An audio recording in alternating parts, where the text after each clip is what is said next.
Professor JV, todos os que conhecem as Escrituras Sagradas veem que elas se autoestabelecem como regra única para validar uma opinião ou para fazer valer qualquer juízo humano, deixando tudo mais merecendo lixo e obrigando tapar os ouvidos a quem não tem a Bíblia por guia.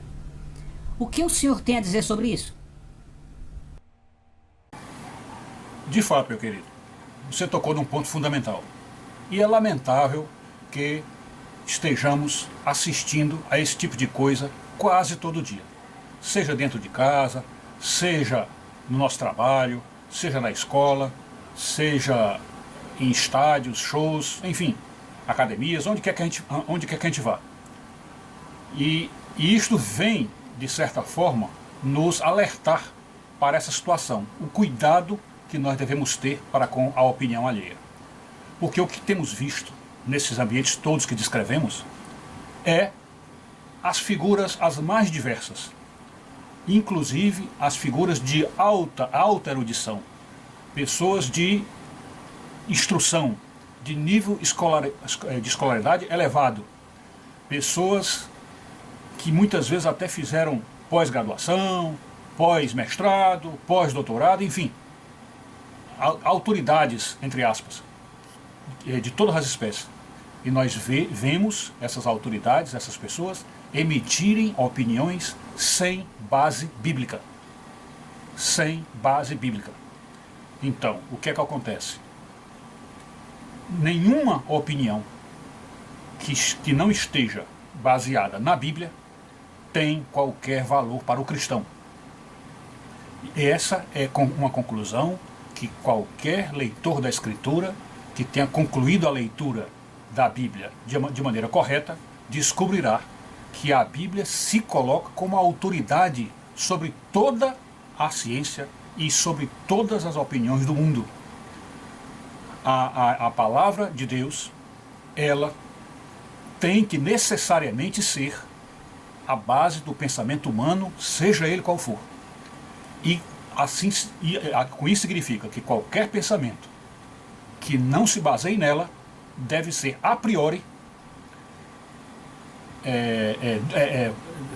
deve ser a priori duvidoso, ou deve ser duvidado a priori, porque uma opinião que não se baseia na Bíblia, ela está dentro daquele achismo perigoso da influência dos demônios, porque as pessoas se inspiram em fontes as mais diversas, e no mundo ateu, no mundo descrente como esse nosso, as pessoas acreditam que as fontes que consultaram, que encontraram em livros, revistas, compêndios, televisão, etc., acham que essas fontes, de fato, são originárias das pessoas que ali estão colocadas como autores.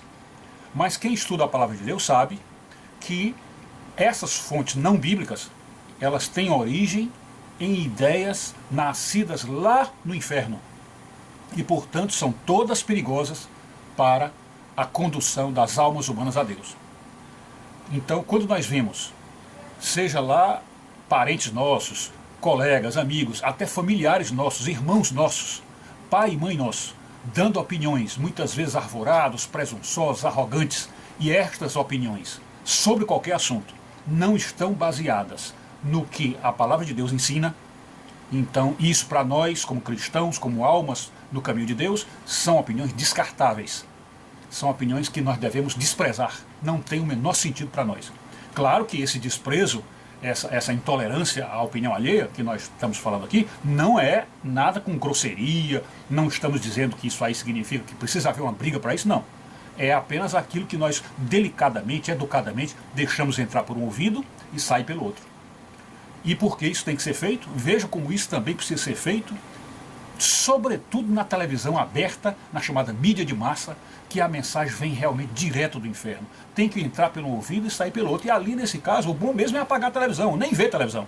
Como o Papa acabou de dizer recentemente que uma das coisas que ele, um dos vícios, ou uma das manias que ele pegou há mais de 25 anos foi não assistir televisão de jeito nenhum. Então faz muito bem o Papa, e aqui também tem um conselho para nós. Enfim, o que estamos dizendo é, se você entra em discussão, se você conversa com alguém e você percebe na conversa que a história é um achismo da pessoa, é apenas a opinião dela, e que aquela opinião, você percebe, não está baseada na Escritura, então essa opinião pode ser descartada sem a menor dúvida e sem a menor condição. Incondicionalmente, você pode descartar incondicionalmente. E isso aí também serve para que se vê o contrário. Quando alguém vem a você e dá uma opinião que você percebe que é baseada na Escritura, que esta opinião está dentro do Espírito Bíblico, então os seus ouvidos devem se abrir de uma maneira muito mais extraordinária. Uma maneira extraordinária. Por quê? Porque se a pessoa falando sem base bíblica, já é possível que Deus fale ali, é possível que Deus tenha participação no meio daquele achismo e coloque alguma coisa dele. Imagine se alguém vier lhe falar algo baseado na Escritura. Então você tem a obrigação de ouvir, e ouvir com muito cuidado, com muito carinho, porque pode ter alguma instrução de Deus para você ali. Quanto ao mais, você então pergunta, mas se dentro do achismo dos outros pode ter alguma coisa de Deus, não é bom então ouvir todo mundo? Sim, nós devemos ouvir todo mundo, até porque o verbo ouvir é um dos verbos mais aplaudidos, mais elogiados e estimulados pela Bíblia. Nós devemos ouvir todo mundo indiscriminadamente. Agora, os ouvidos têm que ter esse discernimento bem evidente, bem claro, que é até um dom espiritual, chama discernimento dos espíritos. Então a gente tem que ter o discernimento de perceber, no meio daquela opinião geral da massa dos seus companheiros, dos seus vizinhos, o que é que dali que pode ser filtrado positivamente para você. O que é dali. Então, o mais você descarta tudo. Tudo. E, sobretudo, quando ocorre alguma discussão em que os ânimos se alteram e as emoções afloram, e a pessoa, então, fala emotivamente, e aí você percebe que cada vez mais é a opinião dela, então, nesse caso, não precisa ouvir absolutamente. Deixa a coisa entrar pelo ouvido e sair pelo outro, e guarde para si a sua opinião para não entrar em conflito. Tente não entrar em briga com ninguém, porque a Escritura Sagrada diz, se possível, devemos ter paz com todo mundo. E leve para você esta lição, de que somente a opinião da Bíblia é válida, somente a opinião com Bíblia é válida. É isso. Além do mais, ter a Bíblia como regra de encaminhamento da verdade e de conserto da mente é algo de elevado conforto para qualquer um. Pois você conversar, tendo um guia perfeito para as suas opiniões, um verdadeiro mapa do bom conselho, é uma segurança e um ornamento maravilhoso para a raça humana, tão perdida e danificada em sua capacidade de observação da realidade. Enquanto que os outros, as pessoas que não têm a Bíblia como auxiliar secreto, estarão eternamente inseguras e desprotegidas das próprias burrices, tendo que enfrentar o mundo sem um sussurro salutar nos ouvidos, ensinando a resposta certa para tudo. Eis aí o valor das Escrituras, e o leitor fará um bem enorme a si e aos outros, se ouvir tudo isso e levar a sério.